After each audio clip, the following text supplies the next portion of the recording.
आज सफ़र है लंदन का, लेकिन नींद भी आ रही है। जैसा कि आप देख सकते हैं ये लंदन है। 15 मिनट भटकने के बाद अब पहुंचा हूँ यहाँ पे। जी क्योस है भाई यहाँ पे। चलो जी उतर गए, अब तीसरा कनेक्शन लेना है। लंदन एक अजीम मेट्रोपॉलिटन, दुनिया का सबसे बड़ा शहर। इस पे नहीं जाना, 4 मिनट में आने वाली है। फाइनली आखिरी है ये, इसके बाद पहुंच जाऊंगा मैं। फिर बताता हूँ कि जा कहाँ रहा हूँ, क्या सीन क्या है और क्यों जा रहा हूँ। सारे ट्रांसपोर्ट वाले कनेक्शंस पूरे हो गए। अब पैदल रास्ता है कोई 501 metre. 197 knots is going to be 183. मैं हस्ब रवायत थोड़ा जल्दी आ गया हूँ और मुझे अब यहाँ इंतज़ार करना है। थोड़ा सा ऑकवर्ड फील हो रहा है कि पता नहीं कैमरा यहाँ यूज़ करना चाहिए कि नहीं। बहरहाल पूछा मैंने, लेट्स सी। अस्सलाम वालेकुम जी, थोड़ा सा मैं कॉन्टेक्स्ट दे दूँ। ये लंदन है और ये जो बिल्डिंग है ये फार्मर्स क्लब की है। फार्मर्स क्लब काफ़ी एक रॉयल टाइप का फार्मर्स का क्लब है। यहाँ आया मैं इसलिए हूँ क्योंकि हर साल फार्मर्स क्लब पूरी यूके में जितनी भी एग्रीकल्चर यूनिवर्सिटीज़ है उनको दावत देती है कि अपने स्टूडेंट्स को नॉमिनेट किया जाए। जिनका कोई एक आध असाइनमेंट है जो अच्छा है वो आप सबमिट करवाएं। 7-8 बच्चों को शॉर्टलिस्ट किया जाता है और फिर उनको दावत दी जाती है कि वो यहाँ आकर अपना कोर्स वर्क असाइनमेंट जो भी है वो प्रेजेंट करें। और फिर जो उसमें से जीतता है बच्चा उसको फार्मर्स क्लब की मेम्बरशिप दी जाती है। उसके अलावा भी कुछ और प्राइजेस भी दिए जाते हैं। मैं इसलिए हूँ यहाँ पे क्योंकि जो फाइनलिस्ट स्टूडेंट्स होते हैं उनके साथ उनका जो टीचर है, उनके जो उस्ताद मोहतरम हैं, उनको भी साथ में दावत दी जाती है। और if you are wondering why am I wearing all this blah blah blah, तो उसका रीज़न ये है कि यहाँ इनकी पॉलिसी है कि भाई आपने टाई और कोट पहन के ही रखना है।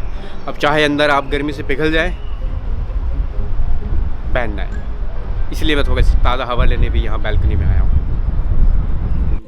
2 hours later लंच ब्रेक हो रही है और ये दो है मेरे साथ।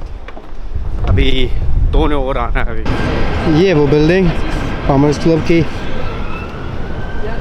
और लंदन व्हील और वो बिग बेन। लंच से फारिग होकर आ गए हैं और आज लंदन का मौसम यार कभी सोचा नहीं था कि मैं कभी ऐसा भी कहूँगा कि आज धूप निकली है और इतना मज़ेदार मौसम है कि मैं क्या बताऊँ। कभी एक मॉक प्रेजेंटेशन करेंगे, उसमें अगर कोई गलतियाँ वलतियाँ या कुछ एडजस्ट करना है तो फिर वो देखा जाएगा। एक बार प्रेजेंटेशन हो जाए फिर देखते हैं कि शायद हम बाहर कुछ थोड़ा और ज़्यादा एक्सप्लोर करें। बट मज़ा आ गया यार, बहुत मज़ेदार मौसम है। धूप लगी मुँह पे, उफ। Beef rearing enterprises on the farm. How sort of anticipate the opening of the sunflower? प्रेजेंटेशनें सारी हो गई हैं, अभी 2 घंटे हैं रिजल्ट्स आने में। तो हम तो ये धूप लगवाने के लिए बाहर निकले हैं। Because why not? काबिलियत वाइज देखा जाए इन वलायती स्टूडेंट्स में और हमारे देसी स्टूडेंट्स में कोई फ़र्क नहीं है। फ़र्क है तो दी जाने वाली अपॉर्चुनिटीज़ का।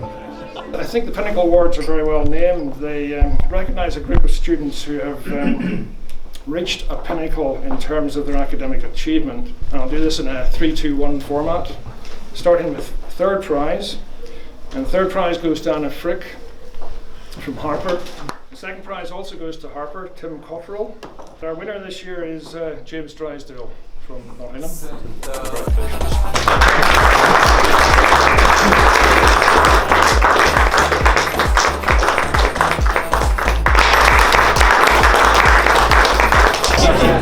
Excellent. What top work. Expected. Easy. Surprising. Okay, great. Finally, जिस चीज़ का इंतज़ार था। Yeah. Number 2.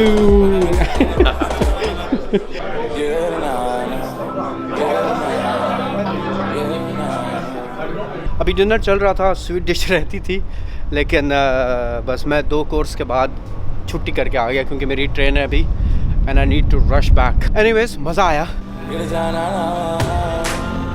ये फाइनल कनेक्शन है, इसके बाद आ जाएगा स्टेशन। ट्रेन अपने पूरे टाइम पे है, प्लेटफॉर्म अभी तक अनाउंस नहीं हुआ। ये जो देसियों वाली बीमारी है ना, एयरपोर्ट 2 घंटे पहले पहुंच जाना, स्टेशन पे 1 घंटा पहले पहुंच जाना। स्वीट डिश छोड़ के आ गया मैं, अजीब। ये मसला दायमी है, ये कभी जाएगा नहीं वैसे। आते हुए मैंने ये सोचा था कि मैं रिव्यू बनाऊंगा ट्रेन के जर्नी का, लेकिन ट्रेन इतनी बेकार थी, दिल ही नहीं किया मेरा। ये काफ़ी बेहतर है।